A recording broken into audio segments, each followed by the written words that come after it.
All right, joining me now is Ohio Congressman Jim Jordan and New York Congressman Lee Zeldin. Congressman Jordan, let's start with you. Sure. Looks like Steny Hoyer is saying that May 4th will be when y'all are called back into session for real, as the country is bleeding jobs, obviously continuing loss of life, but things seem to be stabilizing in most of the country. Why no congressional on-the-job movement here while the country's in such peril? No, you're exactly right, Laura. We got all these task force, and they're doing great work. But the task force that's supposed to be focused on doing the people's work is the United States Congress. And the 50 general assemblies in the respective states, they're supposed to be meeting, taking care of business and leading by example. Why aren't we meeting? You know, we could be having hearings. We could sit every other chair. We could be conducting the people's business. So why won't Nancy Pelosi quit criticizing the president and tell us what her plan is for bringing Congress back into session so we can lead by example and do the people's work? So I am all for that. My guess is lots of my colleagues are for that, but we haven't heard anything from Speaker Pelosi and Mr. Hoyer other than they're now saying we're not coming back until May 4th. Well, I would consider the Freedom Caucus and all the other Republicans on Capitol Hill just to come back. Just to come back. I mean, you can go into your offices. You can hold press conferences. Now, Congressman Zeldin, I want to get to you this. As Congressman Jordan just mentioned Speaker Pelosi. Now, she's nowhere to be seen. She's at Pacific Heights in San Francisco, Napa Valley. I don't know where she is. But she's railing on President Trump.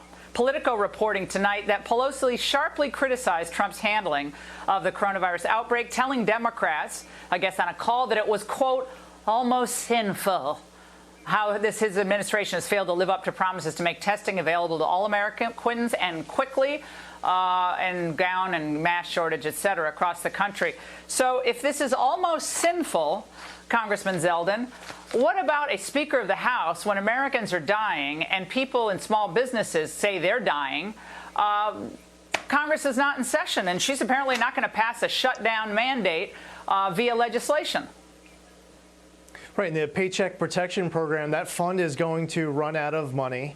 She looks at this as leverage to be able to get unrelated priority items, as she tried last time with Phase 3, the Green New Deal, ballot harvesting, and other items. Some got in, you know, the $25 million for the Kennedy Center, $350 million for the refugee assistance. That actually made its way into the bill. So she really likes the way that gavel feels in her hand. So for her, she doesn't look at this as an opportunity to be bipartisan or nonpartisan. She just wants to expand her majority. She wants to take out the President of the United States.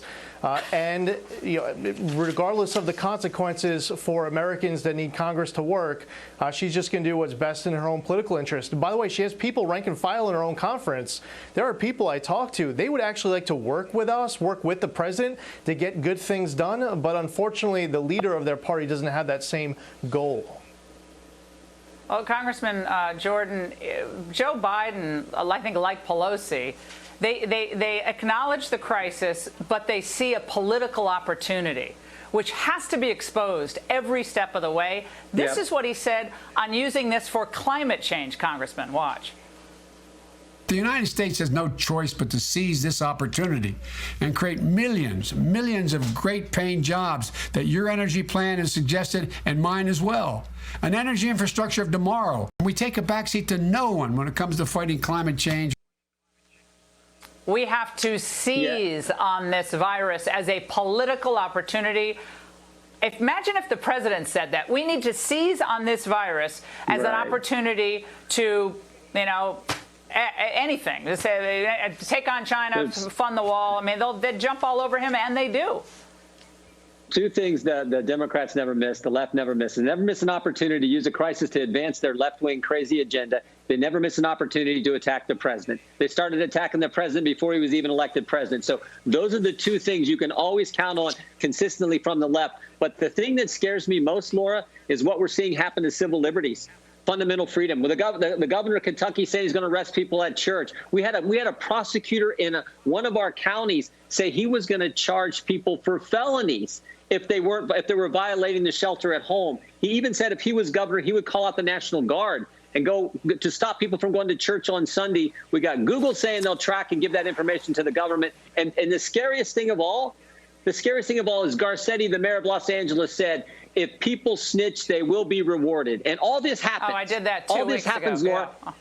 All this happens at the same time that Michael Horowitz is telling us when he looked at the 29 FISA applications, every single one of them had problems when they were spying, when they were looking to go spy on American citizens. That's the context that scares me the most. So that's why Congress also should be back at work, defending civil liberties and leading by example, doing the will of the people. I want to stand up and applaud that. Congressman Zeldin, we're thinking of tracking Americans who have or having some database, which ultimately could lead to contact tracing. And some of it sounds maybe plausible, but we're talking about to reopen the country, according to some of the experts, we'd need to test 6 to 7 million people in these various tests per week. I think we're doing, what, 200,000? Is that right? Correct? Correct me if I'm wrong. But we have to set metrics for reopening the country that are realistic, not continuing to move the goalposts on when Americans can actually exercise their civil liberties and make a decent darn living.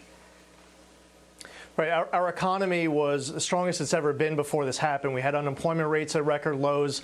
We had our markets at record highs. And then it all came to a screeching halt because of this virus that quickly spread all throughout the entire country. I'm all for reopening our economy smartly. That means we don't want to see another outbreak. Part of that is including ramping up rapid testing, ramping up antibody testing to be able to obviously get a vaccine over the finish line. Congressman, I got to jump in on this. Congressman, I agree with Congressman. Hold on, we got to go in a second, but I agree with you. In an ideal world where we don't actually have to pay bills and small businesses don't have to pay rent, yeah, having 6 or 7 million tests, maybe we can do all that. Maybe my thinking on this is wrong, maybe, but it has to be realistic and achievable. For a virus that ends up, the mortality rate will end up being about 55, 60,000. Horrible, but certainly not 2.2 million. And we're going to then keep America closed till we have 7 million tests a day or a week or whatever the heck the new number is. I mean, that's people have to think about that. I mean, think about whether it's even achievable before Election Day, I should say. Final thought, Congressman Jordan, real quick, or quick. Geography should definitely be part of this. I mean, I come from Suffolk County, New York, where we have over 21,500 positive coronavirus cases. Bringing back the economy in a place like mine might be different than some other parts of the country that have been less affected. Right. You're right.